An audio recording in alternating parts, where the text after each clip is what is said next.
২০২৬ সালের ১২ই ফেব্রুয়ারি এক ঐতিহাসিক নির্বাচনের মধ্য দিয়ে বাংলাদেশের নতুন রাজনৈতিক অধ্যায়ের সূচনা হয়েছে। দীর্ঘ ১.৫ দশক পর রাষ্ট্রীয় ক্ষমতায় এখন বিএনপি। যখন সবাই ভাবছিল আওয়ামী লীগ হয়তো দীর্ঘস্থায়ী রাজনৈতিক নির্বাসনে যাচ্ছে, ঠিক তখনই দেখা যাচ্ছে ভিন্ন চিত্র।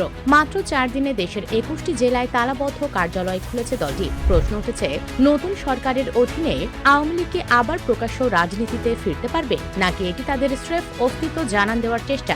বিএনপি সরকারে বসার পরপরই প্রশাসনে বড় ধরনের রদবদল এসেছে। সরকারের মূল লক্ষ্য এখন রাষ্ট্র সংস্কার এবং বিগত আমলের দুর্নীতির বিচার। এমন অবস্থায় আওয়ামী লীগের এই সক্রিয় হওয়াকে অনেকেই দুঃসাহস হিসেবে দেখছেন। বিএনপি কি চাইবে আওয়ামী লীগ ফিরে আসুক? রাজনৈতিক বিশ্লেষকরা বলছেন, বিএনপি একটি অংশগ্রহণমূলক এবং ভীতিহীন পরিবেশের প্রতিশ্রুতি দিয়ে ক্ষমতায় এসেছে। ফলে তারা সরাসরি আওয়ামী লীগকে নিষিদ্ধ করার পথে না হাঁটলেও আইনি এবং রাজনৈতিকভাবে তাদের প্রচন্ড চাপের মুখে রাখবে। আওয়ামী লীগের ফেরা মানেই বিএনপির জন্য নতুন চ্যালেঞ্জ, যা তারা সহজে হতে দিতে চাইবে না। অন্যদিকে জামায়াত ইসলামী শুরু থেকেই আওয়ামী লীগের বিচারের দাবিতে অনড়। তারা মনে করে, গণহত্যার বিচার শেষ না হওয়া পর্যন্ত আওয়ামী লীগের কোনো ধরনের রাজনৈতিক কর্মকাণ্ড চালানোর নৈতিক বা আইনি অধিকার নেই। নেতৃত্বের দিকে তাকালে দেখা যায়, শেখ হাসিনা বিহীন আওয়ামী লীগ এখন অনেকটা দিশাহারা। তবে তৃণমূলের একাংশ এখনও শেখ মুজিব বা শেখ হাসিনার নামকেই রক্ষা কবচ হিসেবে দেখছে। তাদের ধারণা, দলটির ইমেজ ছাড়া এই সংকট কাটিয়ে ওঠা সম্ভব নয়।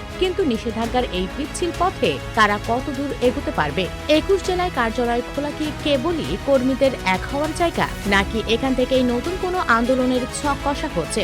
নতুন বিএনপি সরকার এখন রাষ্ট্র সংস্কার আর অর্থনৈতিক সংকট সামাল দিতে ব্যস্ত। ঠিক এই সন্ধিক্ষণেই আওয়ামী লীগের এই তৎপরতা সরকারকে অস্বস্তিতে ফেলার একটি কৌশল হতে পারে।